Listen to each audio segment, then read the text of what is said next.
in my city, and it's like that.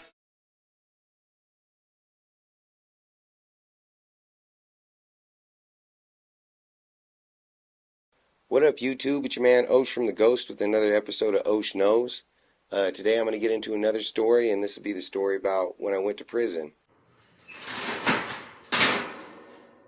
And this is all a matter of public record, and I talked with my bro Shane about telling this story. Actually, I talked to him about putting it in a song. He's cool with all of it. We both went to prison for it, been sentenced for it. All the details are out there, public record. So anyway, it was March 27th, 2008. I was celebrating my cousin Vanessa's birthday with her. It was her birthday that day. She's a doctor now, super top notch. Love you, Vanessa.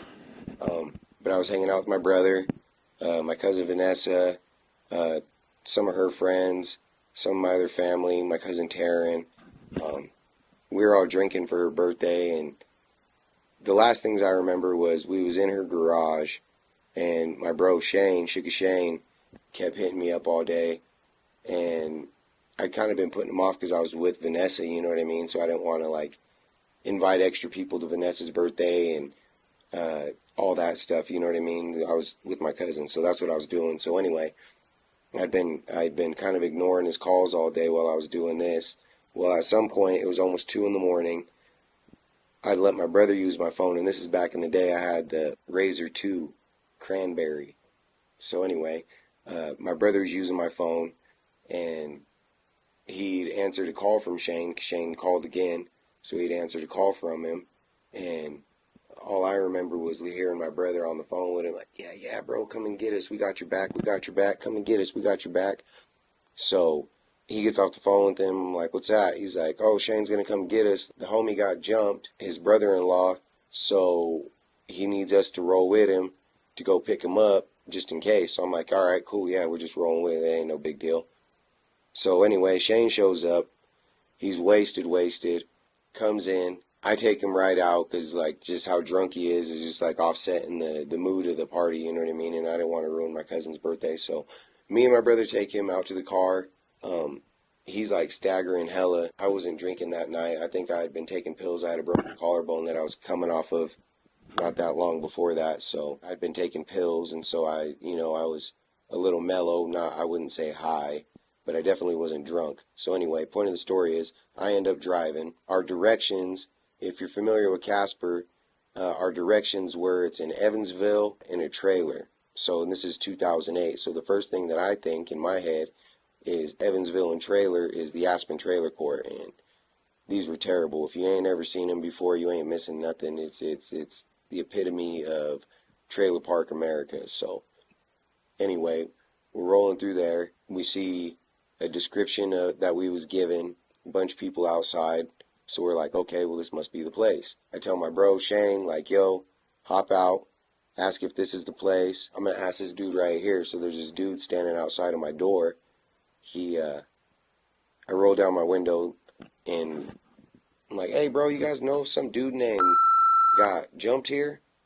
And he's like, I don't know, man, let me ask. And he goes to turn around, and as soon as he goes to turn around, I hear about 8 or 9 shots go off. I'm ducking. I'm in a Camaro, so I'm super low, you know what I mean? The top of the car's probably only 4 feet off the ground. So I'm ducking, looking. Shane hops in the car. Go, go, go, go, go. So I peel out, take off. We pull out onto the road. Shane pulls out a pistol, and he's like, man, fuck them. They're lucky you jammed. And I'm like, what you mean, bro? And why do you even got a gun? You know what I mean? I'm kind of thrown off. And he's like, yeah, fuck them.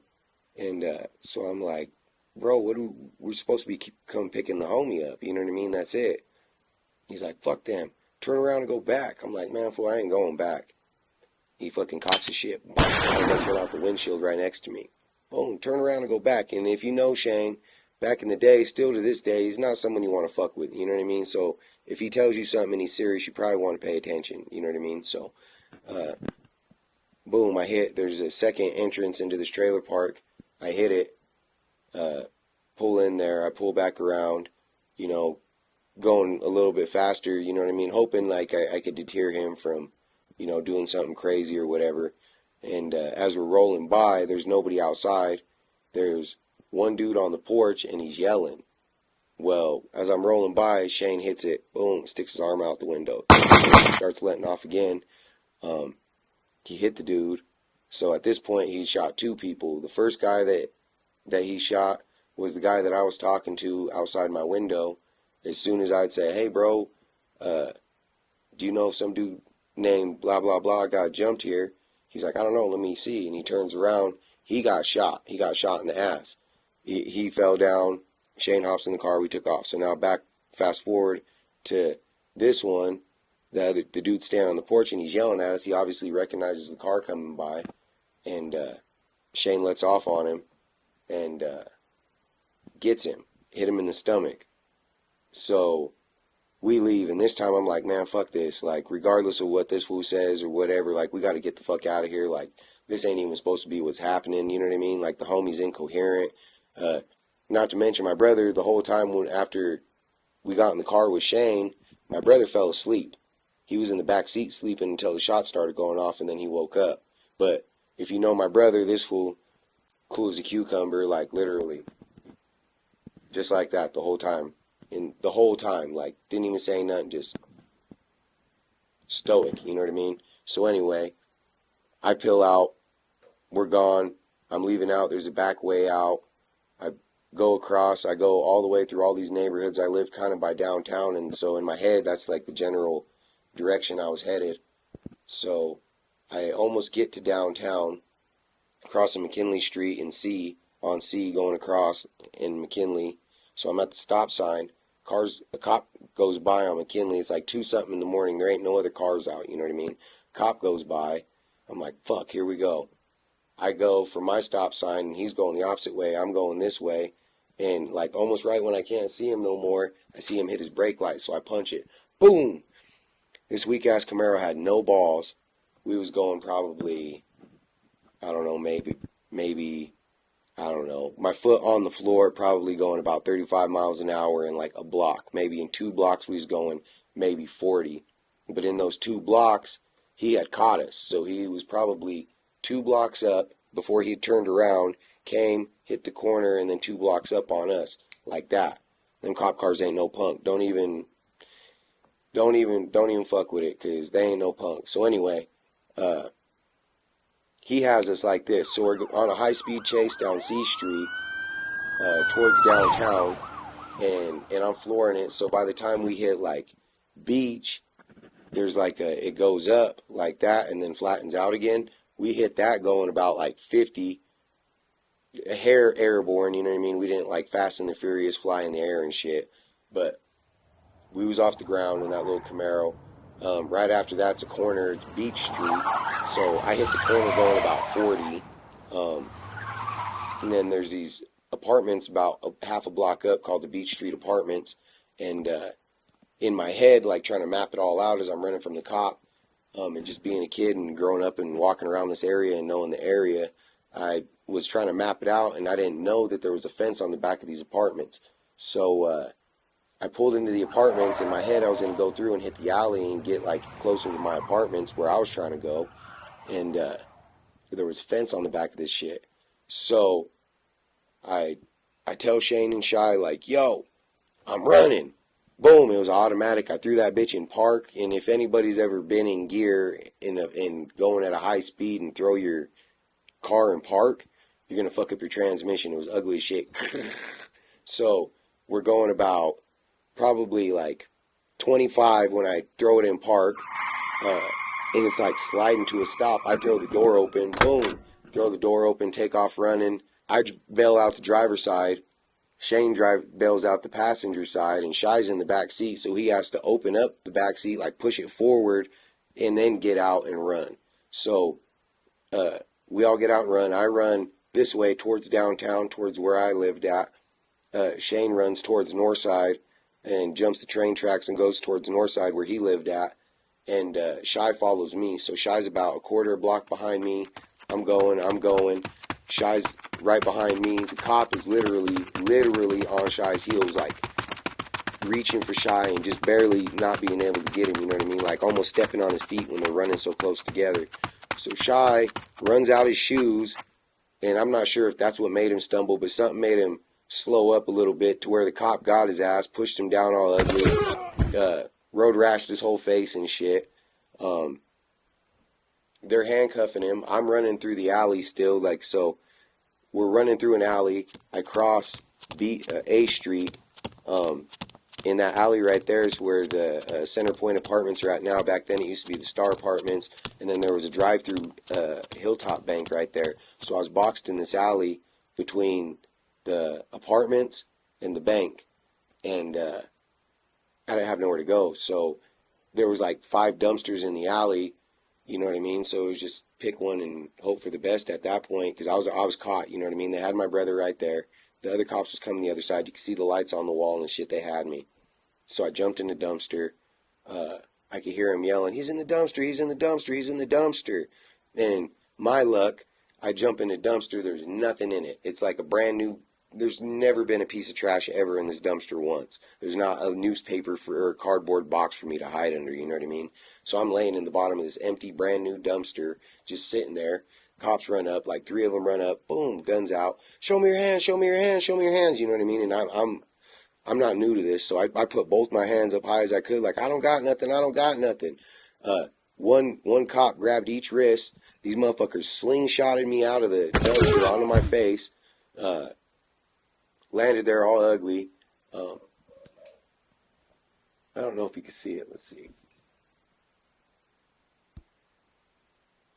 There's a scar under my chin. Now, keep in mind, this was in 2008, so it's been, what's that, 15 years? So anyway, the scar's gone now, but at the time, there was George Floyd and me. They put their knee on the back of my neck and was like grinding my face into the alley, into the broken up asphalt and shit. And I kept trying to lift my head up, like, "Yo, you're fucking me up, you're fucking me up." And after like the second time or third time I tried to lift my head up, they hit me with the classic "quit resisting," and Rodney King, the dog shit out of me. One starts batoning on the top of my head, boom, boom, boom. So one of them's giving me rib shots with the fist. The other one's giving me rib shots with his knees. And bro, at this time, I weighed 128 pounds is what I weighed when I booked into jail. I was strung out on pills, alcoholic, all that. Just didn't take care of myself. 21-year-old kid, you know what I mean? Just freshly turned 21 like a couple weeks before this. So anyway, they're beating the dog shit out of me. I don't weigh nothing. My brother sees them beating me up. He starts tripping like he's going to do something. They already got him handcuffed and shit. He starts tripping, tries to jump up. They fucking start kicking the dog shit out of him. So in my head, it's like the movie Casino, you know what I mean, where the brothers are getting baseball batted and looking at each other. It was the most terrible shit in my life. So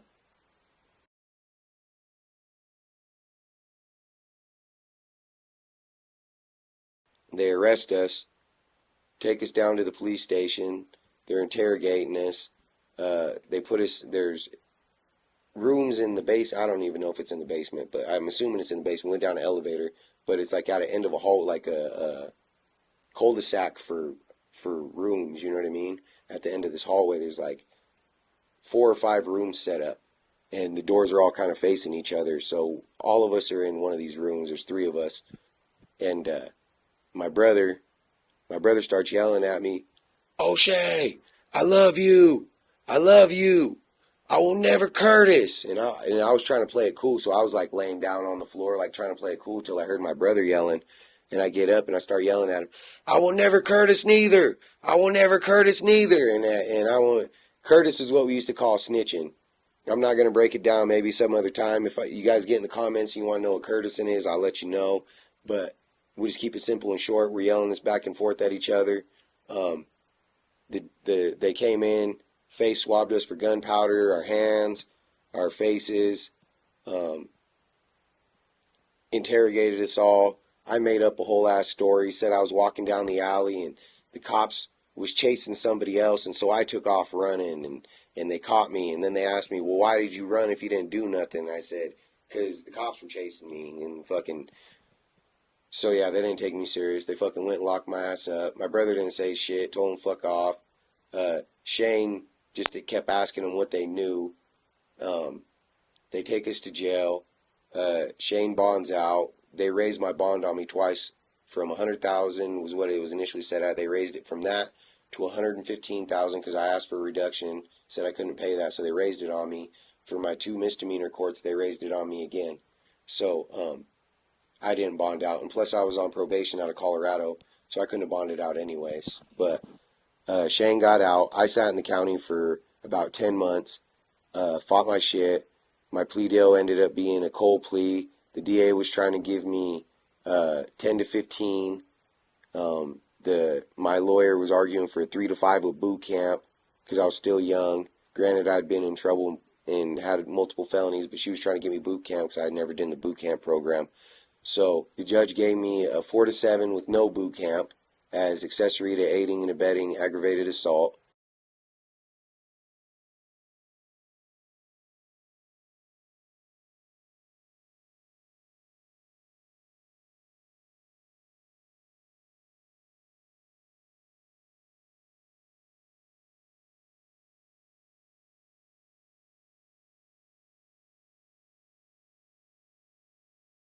My bro Shane had never been in trouble before. He got 4 5 to 10s run concurrent with each other. So that means basically he was running 1 5 to 10, but 4 different felonies.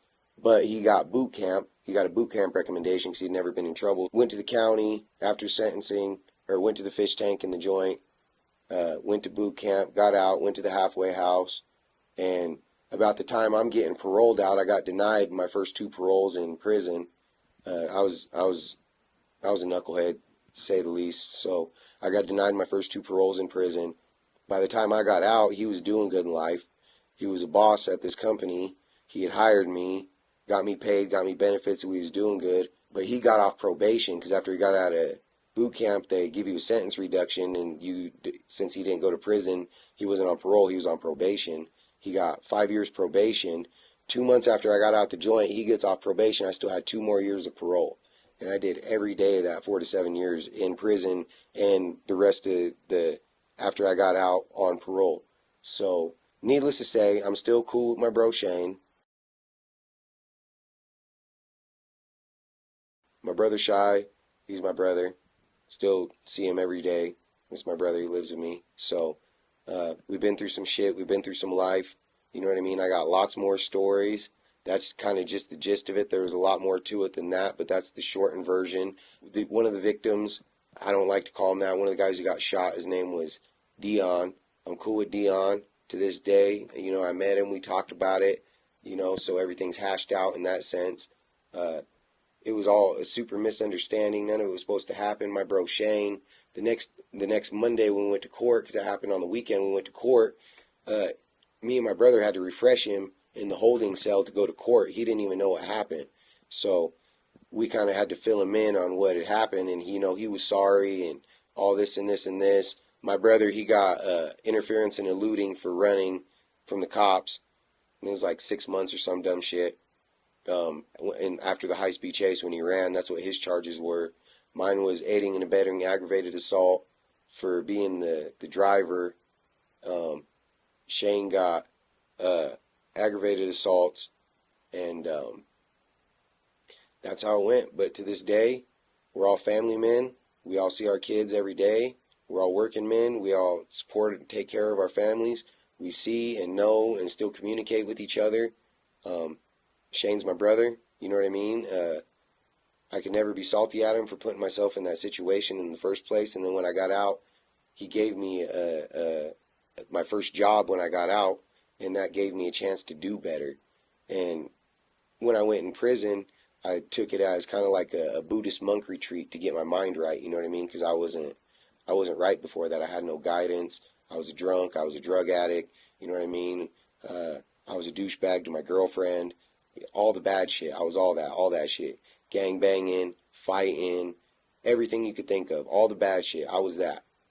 I went to prison, reset my mind. I got out. It took me a couple years, but now I don't drink alcohol. I don't smoke cigarettes. No nicotine, no caffeine, no narcotics, none of that shit. You know what I mean? I live for my kids. I'm trying to get going in this entrepreneur shit, so that's where we're at.